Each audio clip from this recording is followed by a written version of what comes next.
வணக்க மக்களே, நாம இந்த ஆரோக்கியமான பதிவில் கேழ்வரகுகளில் நிறைந்திருக்கக்கூடிய மருத்துவமைகளை பற்றி பார்க்க போகிறோம். வாரத்தில் ஒரு தடவையாவது கேழ்வரகை நம்மளுடைய உணவுகளில் சேர்த்துக்கொள்ளலாம். இதன் மூலமாக நிறைய மருத்துவமைகள் கிடைக்கும். காரணம், கேழ்வரகுல கொலஸ்ட்ரால் குறைவு, சோடியத்தினுடைய அளவும் குறைவு அப்படின்றதால இதய ஆரோக்கியத்தை கேழ்வரகு மேம்படுத்தும். விட்டமின் பி சத்து கேழ்வரகுல இருக்குது. ஸோ இது கால்சியம் சத்தோடு இணைந்து எலும்பு ஆரோக்கியத்தை நமக்கு மேம்படுத்தும். ஆரோக்கியமான காலை உணவு என்று அழைக்கக்கூடிய வகையில் முக்கிய நுண்ணூட்ட சத்துக்களை கொண்டிருக்கக்கூடியது கேழ்வரகு. கேழ்வரகுல இருக்கக்கூடிய விட்டமின் சி என்று சொல்லக்கூடிய உயிர் சத்து, விட்டமின் இ, இது எல்லாமே நமக்கு நோய் எதிர்ப்பு சக்தி அளிக்கும். அதனால நமக்கு இருக்கக்கூடிய நோய்களையுமே கேழ்வரகு சாப்பிடும்போது குணப்படுத்திக்கலாம். சீசனாக புதுசாக அட்டாக் ஆகக்கூடிய பாக்டீரியா, வைரஸ் போன்ற பருவகால தொற்று நோய்களை வராமல் தடுத்துக் கொள்ளலாம். தோல் ஆரோக்கியமாக இருக்கும். முடி ஆரோக்கியத்தையும் கேழ்வரகு மேம்படுத்தும். ஸோ இது மட்டும் இல்லாமல் கேழ்வரகுல இன்னும் என்னென்ன மருத்துவ நன்மைகள் இருக்கு, அதுக்கு காரணம் என்ன அப்படின்றத பற்றி ஒவ்வொன்றா தெளிவாக விளக்கமாக பார்க்கலாம். அதை பற்றி பார்க்கறதுக்கு முன்னாடி இந்த வீடியோக்கு மட்டும் ஒரு லைக் கொடுத்துட்டு இந்த தகவலை உங்களுக்கு தெரிஞ்சவங்களுக்கும் ஷேர் பண்ணிடுங்க. ஏன்னா இது அவங்களுக்கும் பயனுள்ளதாக இருக்கக்கூடிய ஒரு ஆரோக்கியமான பதிவு தான். இது போன்ற அப்டேட்ஸ்கள் நீங்கள் தொடர்ந்து பார்க்கறதுக்கு நம்மளுடைய ஹெல்த் நியூஸ் தமிழ் சேனலை மறக்காம சப்ஸ்கிரைப் பண்ணி வச்சுக்கோங்க. பக்கத்தில் இருக்கக்கூடிய பெல் பட்டனையும் கிளிக் பண்ணி ஆல் அப்படின்ற ஆப்ஷனையும் செட் பண்ணி வச்சுக்கிட்டீங்க அப்படின்னா நான் போடக்கூடிய எல்லா அப்டேட்ஸும் உங்களுக்கு நோட்டிஃபிகேஷன் அடிக்கடி சேரும். சரி, வாங்க மக்களே, இப்போ வீடியோக்குள்ள போயிடலாம். எலும்பு ஆரோக்கியம் மேம்படுவதற்கு கேழ்வரகு எடுத்துக்கொள்ளலாம். கேழ்வரகு எலும்புகள் மற்றும் பற்களினுடைய ஆரோக்கியத்தை மேம்படுத்துது. கேழ்வரகு பாலை விட அதிக கால்சியம் சத்து கொண்டிருக்கு. 100 கிராம் கேழ்வரகுல 364 மில்லிகிராம் அளவு கால்சியம் சத்து இருக்கு. அதனால வலுவான எலும்புகளை பராமரிக்கிறதுக்கும் பற்களை ஆரோக்கியமான முறையில் பராமரிக்கிறதுக்கும் கால்சியம் சத்து முக்கியம். அப்படின்றதால கேழ்வரகு எடுத்துக்கொள்ளும் போது எலும்புகள், பற்கள் பராமரிக்கப்படும். நமக்கு நிறைய பேருக்கு ஆஸ்டியோபோரோசிஸ் என்று சொல்லக்கூடிய எலும்பு அடர்த்தி குறைபாடு ஏற்படும். ஸோ அதெல்லாமே தடுக்கிறதுக்கெல்லாம் கேழ்வரகு எடுத்துக்கலாம். அதனால ஆஸ்டியோபோரோசிஸ், எலும்பு மெலிவு நோய், மூட்டு வலி, எலும்புருக்கி, முடக்குவாதம், எலும்பு சார்ந்த பிரச்சனைகள் என எதுவுமே இல்லாமல் 40 வயசுக்கு அப்புறம் கூட எலும்பு நமக்கு ஸ்ட்ராங்காக இருக்கிறதுக்கு, எலும்புகளினுடைய செயல்பாடுகள் ஆரோக்கியமாக இருக்கிறதுக்கெல்லாம் கேழ்வரகு இப்போ இருந்தே நம்ம சாப்பிடலாம். நீரிழிவு நோய் நம்மளோட ரத்தத்தில் கட்டுப்படுவதற்கு, சுகர் ப்ராப்ளம் வராமல் தடுக்கிறதுக்கெல்லாம் கேழ்வரகு எடுத்துக்கலாம். நீரிழிவு நோயாளிகள் அரிசி உணவு தவிர்க்க வேண்டும் அப்படின்னு சொல்லும்போது அவர்களுக்கு பழுப்பு அரிசி சாப்பிட பரிந்துரைக்கிறாங்க மருத்துவர்கள். அதே நேரம் கேழ்வரகும் நீரிழிவு நோயாளிகளுக்கு ஏற்ற ஒரு உணவு தான். மருத்துவ குறிப்பின்படி லோ கிளைசமிக் இண்டெக்ஸ் கொண்டிருக்கக்கூடிய உணவுகளை சுகர் பேஷண்ட்ஸ் எடுத்துக்கணும். அதாவது குறைந்த கிளைசமிக் குறியீடு கொண்டிருக்கணும். இப்போ இந்த கிளைசமிக் குறியீடு அப்படின்னா ஒரு உணவை நம்ம எடுத்துக்கொள்ளும் போது அதில் இருக்கக்கூடிய கார்போஹைட்ரேட் அளவு நம்மளுடைய ரத்தத்தில் எந்த அளவுக்கு சுகருடைய அளவை அதிகப்படுத்துது அல்லது குறைக்குது அப்படின்றத பொறுத்து கிளைசமிக் குறியீடு கொடுப்பாங்க. அந்த அளவில் லோ கிளைசமிக் குறியீடு கொண்டிருக்கக்கூடிய உணவுல தான் கேழ்வரகு இருக்கு. இது ரத்த சர்க்கரையினுடைய அளவை நம்மளுடைய ரத்தத்தில் கட்டுப்படுத்துறதுக்கு உதவிகரமாக இருக்கும். செரிமானத்தை இது மெதுவாக்குறதால உடல்ல பிளட்ல இருக்கக்கூடிய சர்க்கரையினுடைய அளவு கொஞ்சம் கொஞ்சமாக தான் அதிகரிக்குமே தவிர ஒரேடியாக அதிகரிக்காது. அதனால கண்ட்ரோல் பண்ணிக்கிறதுக்கெல்லாம், நம்ம நீரிழிவு பிரச்சனை வராமல் தடுக்கிறதுக்கெல்லாம் கேழ்வரகு சாப்பிடலாம். ரத்த சோகை நோய் குணப்படுத்தப்பட்டு மீண்டும் வராமல் தடுப்பதற்கு கேழ்வரகு எடுத்துக்கலாம்.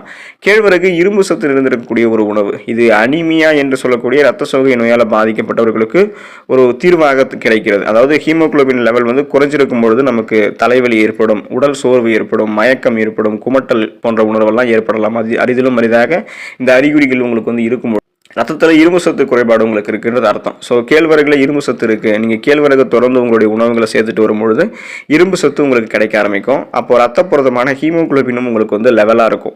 ரத்த புரதமான ஹீமோகுளோபின் உடலில் இருக்கக்கூடிய அனைத்து பகுதிகளுக்குமே ஆக்சிஜனை கடத்து சென்று உங்களுடைய உடல் சோர்வு, தலை சுற்றல், மயக்கம் எல்லாத்தையுமே கியூர் பண்ணிடும். நீங்கள் சுறுசுறுப்பாக இருப்பீங்க. ஸோ அதனால் அனிமியாவை குணப்படுத்தி வராமல் தடுக்கிறதுக்கு கேழ்வரகு எடுத்துக்கொள்ளலாம். இதயம் ஆரோக்கியமாக இருக்கிறதுக்கு கேழ்வரகு சாப்பிடலாம். கேழ்வரகு கொலஸ்ட்ரால் மற்றும் சோடியம் இல்லாதது. மேலும் இது உணவு நார்சத்து மற்றும் விட்டமின் B3 அல்லது நியாசின் கொண்டிருக்கு. அப்படின்றதால கேழ்வரகு நம்ம எடுத்துக்கொள்ளலாம். கேழ்வரகு நம்மளுடைய உடல்ல நல்ல கொழுப்பு மட்டும்தான் அதிகரிக்கும். குறிப்பாக ரத்த நாளங்களில் படிந்திருக்கக்கூடிய கெட்ட கொழுப்புகள் எல்லாத்தையுமே கேழ்வரகு குறைச்சிரும். அதனால ரத்த நாளங்களில் ரத்த நாளங்களில் ரத்தம் மிக சிறப்பான அளவில் சுருங்கி விரியப்பட்டு இதயத்துக்கு அனுப்பப்படும். இதனால மாரடைப்பு, பக்கவாதம், இதய தமனிகளில் வீக்கம் ஏற்படுவது, இதய தசைகள் வலுவிழந்து போவது போன்ற பிரச்சனைகள்லாம் குணப்படுத்தி மீண்டும் வராமல் தடுக்கப்படும். கேழ்வரகு நம்மளுடைய இதய நாளங்களில் பிளே கொழுப்பு படிவு தடுக்கும். இதனால இதய செயல்பாடு எளிமையாக்கும். அப்போ இதயம் ஆரோக்கியமாக செயல்படுவதற்கு, இதயம் சார்ந்த பிரச்சனைகள்லாம் எதுவும் இல்லாமல் இருக்கிறதுக்கு கேழ்வரகு எடுத்துக்கொள்ளலாம். செரிமானத்தை மேம்படுத்துகிறது கேழ்வரகு. கேழ்வரகு செரிமான ஆரோக்கியத்திற்கு சிறந்த ஒன்று. இது குடல் இயக்கத்திற்கு உறுதுணையாக இருக்கும். மலச்சிக்கல் வராமல் தடுக்கிறதுக்கு உணவு நார்சத்தை கொண்டிருக்கு. கேழ்வரகு நார்சத்து நிறைந்திருக்கு அப்படின்னால செரிமானத்தை மேம்படுத்தும். ஸோ எந்த விதமான செரிமானம் சார்ந்த அஜீரணம் தொடர்பான பிரச்சனையுமே நமக்கு இருக்காது. சாப்பிட்டதெல்லாம் எடுத்துட்டு வர்றது, இந்த மாதிரி அஜீரணம் பிரச்சனை இருக்காது. சாப்பிட்டது செரிக்காம போறதால பசியின்மை ஏற்படுவது போன்ற பிரச்சனையும் இருக்காது. உணவுகள் விரைவாக செரிமானம் செய்யப்படும். ஊட்டச்சத்துக்கள் விரைவாக உறிஞ்சப்படும். மலச்சிக்கல், சீரற்ற குடல் இயக்கம், வயிற்று பொறுமல், வாயு பிரச்சனை, வயிற்று வலி, வயிற்றுப்போக்கு போன்ற எந்த விதமான பிரச்சனையும் இல்லாமல் செரிமான மண்டலம் தன்னுடைய வேலையை மிக சிறப்பாக செய்கிறதுக்கு கேழ்வரகு உறுதுணையாக இருக்கும். உடல் எடை எந்த விதமான சைடு எஃபெக்டும் இல்லாமல் ஆரோக்கியமான முறையில் குறைக்கிறதுக்கு கேழ்வரகு எடுத்துக்கொள்ளலாம். உடல் பருமன் குறைய விரும்புனீங்க அப்படின்னா நீங்கள் கேழ்வரகு சாப்பிடணும். இயற்கையிலேயே உங்களுடைய உடலில் இருக்கக்கூடிய கொழுப்புகளை கேழ்வரகு குறைக்கும், எடை இழப்பை ஊக்குவிக்கும். மேலும் கேழ்வரகில் இருக்கக்கூடிய ட்ரிப்டோபன் பசியை உங்களுக்கு குறைக்கும். இதனால் செரிமானம் மெதுவாக உண்டு செல்றதால கூடுதல் கலோரிகள் எடுக்கிறத தவிர்த்து கொள்ளலாம். இப்போ நம்ம உடல் எடை அதிகமாகுது அப்படின்றதுக்கான முக்கிய காரணமே கண்ட அதிகமான கலோரிகள் இருக்கக்கூடிய உணவுகளை முறை இல்லாமல் அடிக்கடி சாப்பிட்டுட்டே இருக்கிறதால தான். ஸோ கலோரி உட்கொள்ளலை குறைச்சிட்டு ஊட்டச்சத்து மிகுந்த கலோரி குறைந்த உணவுகள் எடுத்துக்கணும். அந்த வகையில் கேழ்வரகு ஆரோக்கியமான உணவு. இதை எடுத்துக்கிட்டிங்கன்னா பசியை கண்ட்ரோல் பண்ணுவீங்க. கேழ்வரகுல இருக்கக்கூடிய நார்சத்து ஏற்கனவே உங்களுடைய உடலில் தேங்கியிருக்கக்கூடிய கொழுப்புகளை குறைச்சி உங்களுக்கு ஆற்றலாக மாற்றி நீங்கள் எதிர்பார்க்கக்கூடிய அளவுக்கு உடல் எடையை கேழ்வரகு குறைச்சி கொடுக்கும்.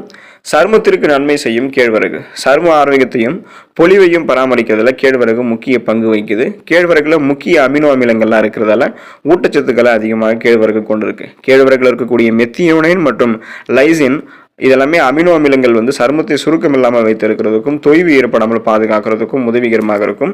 அதனால் உங்களுடைய முகத்தில் இருக்கக்கூடிய இறந்த செல்கள் அந்த டெட் செல்ஸ் எல்லாம் ரிமூவ் பண்ணப்படும். சாஃப்ட் அண்ட் ஷைனிங் ஃபேஸ் மின்னக்கூடிய பளபளப்பான மிருதுவான சருமம் உங்களுக்கு கிடைக்கும். அதுக்கெல்லாம் நீங்கள் உங்களுடைய உணவுகளில் கேழ்வரகை சேர்த்துக்கலாம். கேழ்வரகை நம்மளுடைய உணவுகளில் எந்த வகைகளில் வேணால் சேர்க்கலாம். அதுதான் அதில் இருக்கக்கூடிய ஒரு முக்கிய விஷயமே. கேழ்வரகு சுத்தம் செய்து மண் தூசி போக கழுவி மிஷினில் அரைச்சி மாவாக்கி எடுத்துக்கலாம். இந்த மாவாக்கி அரைக்கக்கூடிய அந்த கேழ்வரகு மாவை நம்ம 3 மாதம் வரைக்கும் வச்சிருந்து பயன்படுத்தலாம். அதுக்கப்புறம் பயன்படுத்துவது அதோடைய இருப்பு ஆயுள் நாட்களை குறைக்கும். அதனால 3 மாதத்துல சாப்பிட்றதே நமக்கு ஆரோக்கியம் தான். அதை வச்சு நம்ம கேழ்வரகு அடை, கேழ்வரகு ரொட்டி, கேழ்வரகு தோசை, கேழ்வரகு புட்டு, கேழ்வரகு ரெட்டு, கேழ்வரகு கஞ்சி போன்ற பல விதமான உணவுகளை தயாரிக்கலாம். குழந்தைகளுக்கு இதில் இனிப்பு சேர்த்தும் பெரியவர்களுக்கு காரணம் சேர்த்தும் கொடுக்கலாம், அல்லது விரும்பிய வகைகளையும் அதை நம்ம சாப்பிடலாம். கேழ்வரகு கஞ்சி மாதிரி நம்ம எடுத்துக்கலாம். கேழ்வரகு மாவை பிரதானமாக வைத்து அதோட நட்ஸ் விதைகள் பிற தானியங்கள் இதெல்லாமே சேர்த்து அரைத்து கஞ்சி மாதிரி குடிக்கலாம். கேழ்வரகு கஞ்சின்னு சொல்லுவாங்க. அதோட இணை ஊட்டச்சத்துக்கள் அதிகமாக சேர்றதால கேழ்வரகு பார்த்தோம் அப்படின்னா அவங்களுக்கு கொடுக்கும் பொழுது ஆரோக்கியமாக அது அவங்களுக்கு இருக்கும். ஊட்டச்சத்துக்களையும் கொடுக்கும். உடலுக்கு சுறுசுறுப்பை கொடுத்து எனர்ஜியை கொடுக்கும். கேழ்வரகு ஸ்நாக்ஸ் மாதிரி நம்ம எடுத்துக்கலாம். கேழ்வரகு இப்போல்லாம் பிஸ்கட் மாதிரி மார்க்கெட்டில் கிடைக்குது. கேழ்வரகு கேக்கு இந்த மாதிரி இனிப்பு வகைகள்லாம் நம்ம எடுத்துக்கலாம். சர்க்கரை சேர்க்காமல் நாட்டு சர்க்கரை, பனங்கற்கண்டு, பனை வெல்லம் கலந்த இனிப்புகளை கேழ்வரகோட நம்ம சேர்த்துக்கிட்டோம் அப்படின்னா அதுவும் நமக்கு ஆரோக்கியமான நன்மைகளை கொடுக்கும். இப்போ கேழ்வரகு பார்த்தோம் அப்படின்னா நிறைய ஊட்டச்சத்துக்களை கொண்டு இருக்கு, நிறைய ஆரோக்கியமான மருத்துவ நன்மைகளையும் கொண்டு இருக்கு. இப்போ அதோட ஊட்டச்சத்துக்கள் மதிப்பில் கலோரி 385 இருக்கு, மொத்த சல்ஃபேட் 7% இருக்கு. ஒரு 100 கிராம் கேழ்வரகுல சேச்சுரேட்டட் ஃபேட் 3%, ஃபேலி அன்சாச்சுரேட்டட் கொழுப்புகள் 5%, மோனோ அன்சாச்சுரேட்டட் கொழுப்பு 2%, கொலஸ்ட்ரால் கிடையாது, சோடியம் கிடையாது, கார்போஹைட்ரேட் 25% இருக்கு. ஸோ இது லோ கிளைசமிக் இண்டெக்ஸ் அப்படிதால சுகர் பேஷன்ஸ் எடுத்துக்கலாம். ஃபைபர் 14%, சர்க்கரை 2%, புரதம் 10% இருக்கு. ஸோ இதனுடன் சேர்ந்து நிறைய நுண்ணூட்ட சத்துக்களும் கேழ்வரகுல இருக்கு அப்படின்றதால வாரத்தில் ஒரு தடவையாவது கேழ்வரகு சாப்பிட்டு அதில் இருக்கக்கூடிய மருத்துவ நன்மைகளை பெற்று நலமோடு வாழுங்க. அடுத்த ஆரோக்கியமான பதிவில் மறக்காம சந்திப்போம். நன்றி மக்களே.